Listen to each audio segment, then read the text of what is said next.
हाय, मैं वर्षा सोनू बोल रही हूँ।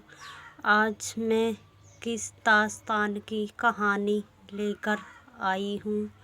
मेरी कहानी गौर से सुनना, क्योंकि इतनी दुख भरी कहानी है, ये कोई नहीं जानता। ये आज मैं आपको बताना चाहती हूँ, कुछ दुख हल्का हो जाएगा। एक जमींदार और एक किसान के पास इतना ज़्यादा कर्जा था कि वे चुकाने के बाद भी कितनी भी कड़ी मेहनत कर लो, उनका कर्जा कभी भी चुका नहीं पा रहे थे वे। तो जमींदार जान कर बोला उनके घर पर कि आपको कुछ फैसला करना होगा, नहीं तो आपको मेरी शर्त एक माननी होगी। उसके पास, जमींदार के पास, उस दिन उसकी खुद की लड़की भी गई थी और किसान की लड़की भी अपने पापा के पास खड़ी थी। तो उन्होंने क्या बोला, 1 महीने के बाद अगर मेरा कर्जा नहीं माफ़ हुआ तो आपको शर्त अनुसार कुछ मेरी वादे कुछ मानने होंगे। उनके ही तो आपको साथ निभाना होगा, और ऐसे अगर आपने नहीं मेरी बात मानी तो आपको हम और भी ज़्यादा 1 रुपया और कर्जे का हम बढ़ा देंगे। तो उसकी लड़की बोली कि बोलो, क्या आपको शर्त रखनी है, हम उसके लिए तैयार हैं, क्योंकि हम कितनी भी कड़ी मेहनत कर ले, लेकिन जाता तो आपके पास भी हम उसका ब्याज भी नहीं चुका पा रहे हैं, लेकिन आप अपनी शर्त रखो। तो उन्होंने, जमींदार ने शर्त रखी कि अगर आप कर्जा नहीं हमारा चुका पाओगे, आपको 1 महीने के बाद मेरे से शादी करनी पड़ेगी, क्योंकि उसकी बेटी भी जमींदार की जवान थी और वो तो काफ़ी उम्र का था। ये 17-18 साल की लड़की उसकी किसान की भी थी।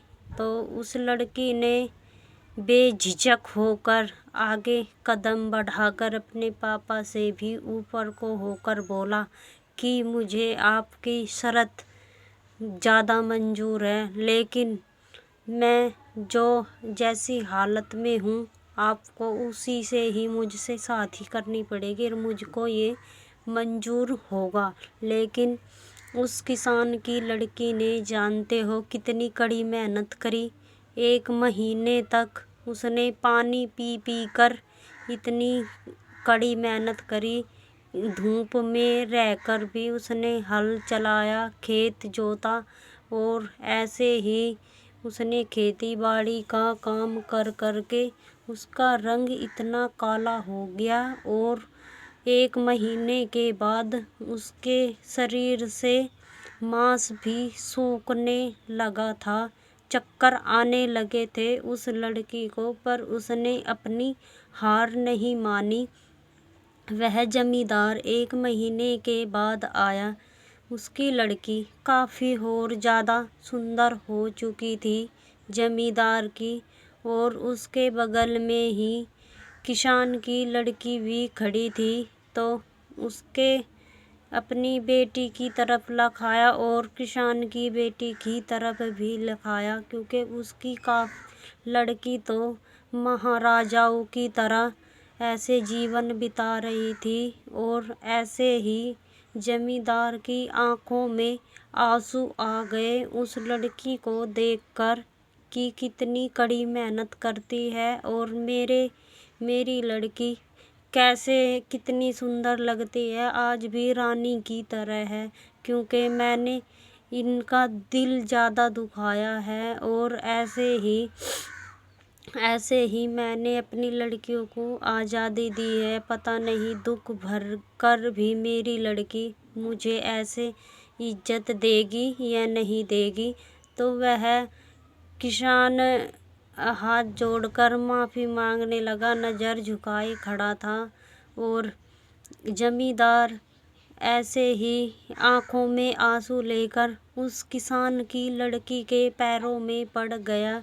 बोलने लगा कि मुझे आपकी शर्त बिल्कुल भी मंजूर नहीं है, क्योंकि मैं तो आपका हौसला जानना चाहता था कि आप क्या से क्या कर जाओगे।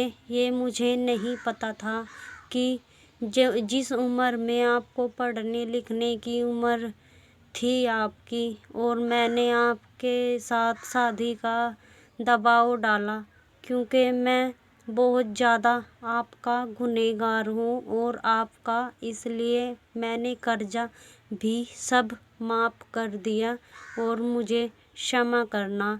और मैं, यही मेरी एक इच्छा है कि मैं तुम्हारी बारात अपने घर से विदा करूँगा, अपनी बेटी की तरह। मैं वर्षा सोनू आपको इतनी दुख भरी कहानी लेकर आई हूँ, तो मुझे ज़रूर सपोर्ट करना।